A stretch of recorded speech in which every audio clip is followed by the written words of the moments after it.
आज Doubtnut app download करें। Doubtnut पर अपने सभी गणित, रसायन विज्ञान, भौतिक विज्ञान और जीव विज्ञान के डाउट्स का करो सफाया। बस प्रश्न की फोटो खींचो, एक ही प्रश्न को क्रॉप करो और तुरंत वीडियो सोल्यूशन पाओ। अभी डाउनलोड करें। हेलो एवरीवन, आज का प्रश्न है कॉलम 2 में कुछ स्थितियां दी गई हैं तथा संबंधित परिभाषित भौतिक राशि x है। कॉलम 1 तथा कॉलम 2 में दी गई सूचनाओं का मिलान कीजिए। कॉलम 1 कहता है x बढ़ेगा a में, b में है x घटेगा और c में है x समान रहेगा। तो कॉलम 2 की पहली स्थिति है एक बंद पात्र में आदर्श गैस उपस्थित है तथा गैस का तापमान बढ़ाया जाता है। अब भौतिक राशि x परिभाषित कर रहा है। x बराबर अधिकतम संभाव्य वेग रखने वाले अणुओं की संख्या। हमें मालूम है कि गैस के भीतर सभी अणु गतिमान होते हैं, इसी को हम अणुगति सिद्धांत कहते हैं। सभी अणु गतिमान तो होते हैं लेकिन वेग सबके अलग अलग होते हैं। कुछ अणु कम वेग से, कुछ अणु उनसे ज़्यादा वेग से, तो कुछ अणु बहुत ज़्यादा वेग से गतिशील होते हैं। अर्थात अणुओं के वेग वहाँ अलग अलग होते हैं। अब जिस वेग के साथ सबसे ज़्यादा अणु गतिशील होते हैं उसे कहा जाता है अधिकतम संभाव्य वेग। जब गैस का तापमान बढ़ाया जाता है तो अधिकतम संभाव्य वेग से चलने वाले अणुओं की संख्या घटती है और इसलिए कथन P के साथ जो कथन मैच करेगा वह होगा कथन B। B में कहा गया है x बराबर x घटेगा, कथन A में कहा गया है x बढ़ेगा, यहाँ कहा गया है कि घटेगा और यहाँ कहा गया है कि बराबर रहेगा, यानी x में कोई परिवर्तन नहीं होगा। तो कथन P के साथ कथन B मैच कर रहा है।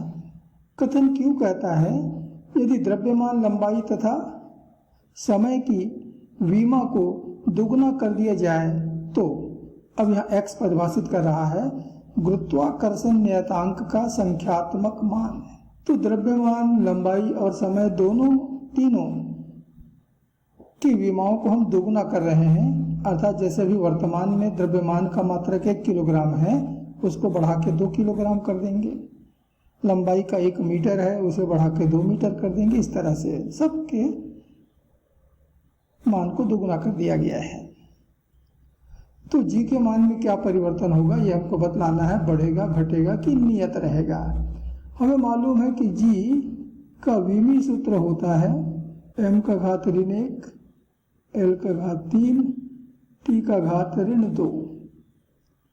अब हमने mlt में परिवर्तन लाया तो जो नया गुरुत्वीय नियतांक आया, मान लेते हैं g डैश है, बढ़ जाएगा m की जगह हो गया 2m दुगुना का घात ऋण 1 गुणित l की जगह हो गया 2l, ये भी दुगुना का घात 3 गुणित t की जगह हो गया 2t का घात ऋण 2। 2 के घातों को जरा इकट्ठा कर लें तो 2 का घात ऋण 1 पहले से, धन 3 दूसरे से और ऋण 2 तीसरे से गुणित बच गया m का घात ऋण 1, l का घात 3 और t का घात ऋण 2, अर्थात 2 का घात 0 गुणित m का घात ऋण 1, l का घात 3, t का घात ऋण 2 और 2 का घात 0 तो भाई 1 हो गया, अर्थात बच गया m ऋण 1, l 3 और t ऋण 2।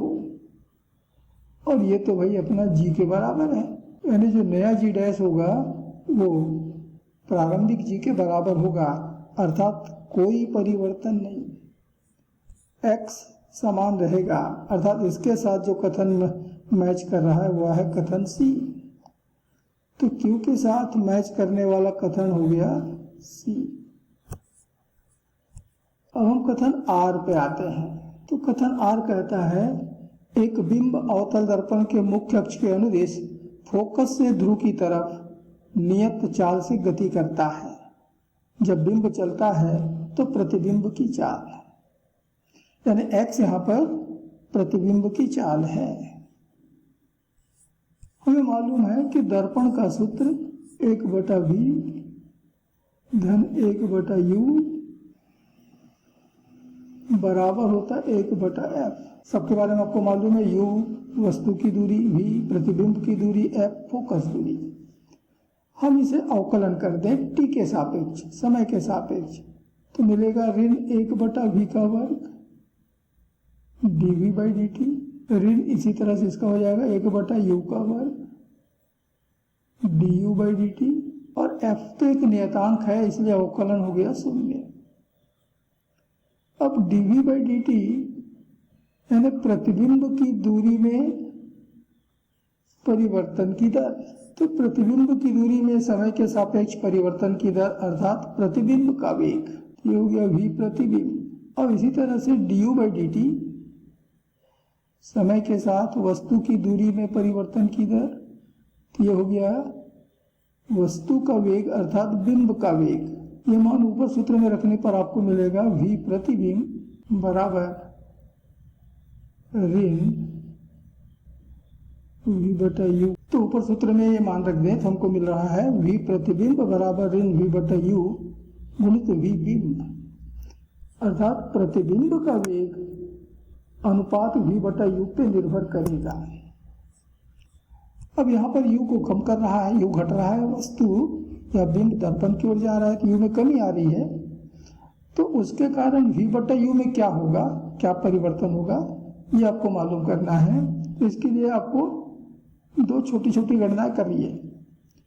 मान लीजिए कि आपका वस्तु की दूरी u बराबर ऋण 5 सेंटीमीटर है, क्योंकि वस्तु फोकस से दर्पण पर जा रहा है, यानी उसकी दूरी फोकस दूरी से कम होगी और u हमेशा ऋणात्मक होता है। तो u ऋण 5 सेंटीमीटर है और मान लेते हैं कि हमारे दर्पण की फोकस दूरी 10 सेंटीमीटर है। ये दोनों मान दर्पण के सूत्र में रख करके v का मान ज्ञात कीजिएगा, तो v का मान आपको मिलेगा 10 सेंटीमीटर। आप एक काम जरूर कीजिए और फिर v/u का मान निकाल लेना, तो हो गया 10/5 अर्थात 2। अब मैंने u का मान बदल दिया, मान लो कि u बराबर ऋण 4 सेंटीमीटर रह गया, तो दर्पण के सूत्र में फिर u और f का मान रखना और अब नया v का मान निकालना, ये आपको मिलेगा 20/3 सेंटीमीटर। गणना करके देखिए, तो अब v/u का मान निकालो, तो नया v/u का मान आ गया 20/3/4 अर्थात 1.67, जो कि पहले से कम हो रहा है। पहले 2 था, अब 1.67 हो गया। आप इसी तरह से और कम करके देखिए, u का मान 2 सेंटीमीटर रखिए और फिर निकाल के देखना। अब यदि v/u का मान कम हो रहा है तो ऊपर वाले सूत्र में, इस वाले सूत्र से देखो कि v प्रतिबिंब बराबर ऋण v/u का वर्ग गुणित v बिंब। v बिंब तो नियत है और v/u का मान लगातार कम हो रहा है, इसका मतलब कि v प्रतिबिंब का मान लगातार कम होगा, घटेगा।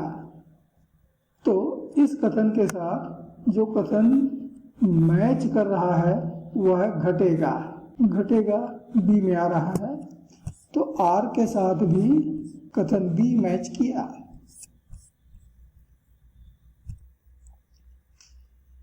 तो इसमें कॉलम 2 में कहा गया है, यदि एक ध्वनि स्रोत B से A की ओर नियत वेग से चलता है, ये बिंदु B है और इधर बिंदु A है, तो अब x से परिभाषित कर रहा है O के द्वारा प्रेक्षित ध्वनि का तरंग दैर्ध्य, O यानी प्रेक्षक, ये यहाँ पर है प्रेक्षक O, और उसने इस स्रोत के द्वारा उत्सर्जित ध्वनि का तरंग दैर्ध्य का प्रेक्षण कर रहा है। तो S मान लो एक ध्वनि का स्रोत है और O प्रेक्षक है। तो स्रोत के द्वारा उत्सर्जित ध्वनि तरंगे प्रेक्षक की ओर चलेंगे, ध्वनि का वेग मान लो v है, स्रोत प्रेक्षक की तरफ vs वेग से और प्रेक्षक स्रोत से दूर, मान लो वीओ वेग से गतिशील है, तो इस परिस्थिति में प्रेक्षक द्वारा प्रेक्षित आभासी तरंग दैर्ध्य बराबर होता है वास्तविक तरंग दैर्ध्य गुणित v ऋण vs बटा v ऋण vo। ये मानक सूत्र है, स्टैंडर्ड सूत्र है। क्यों है? क्योंकि देखो यहाँ पर 3 वेग हैं, ध्वनि का वेग v, स्रोत का वेग vs, श्रोता का वेग vo। ये तीनों एक ही दिशा में हैं, इसको हम मानक स्थिति मानते हैं और इस स्थिति में प्रेक्षित तरंग दैर्ध्य इस सूत्र से प्राप्त होता है।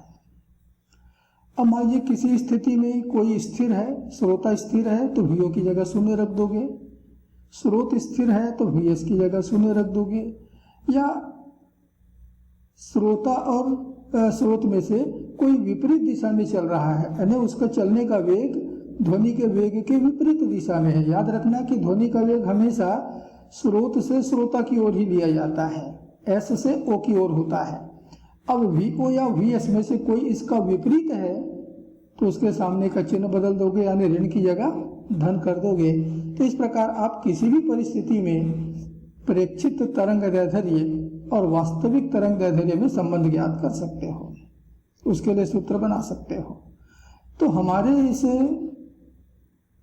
परिस्थिति में प्रेक्षक स्थिर है, प्रेक्षक स्थिर है अर्थात VO बराबर 0 हो गया, VO बराबर 0 हो गया, और स्रोत जो है वो प्रेक्षक की तरफ जा रहा है, यानी ऊपर वाली स्थिति ही है, तो VS और V एक ही दिशा में है, तो लैम्डा डैश बराबर मिलेगा हमारी परिस्थिति में लैम्डा गुणित V ऋण VS बटा V।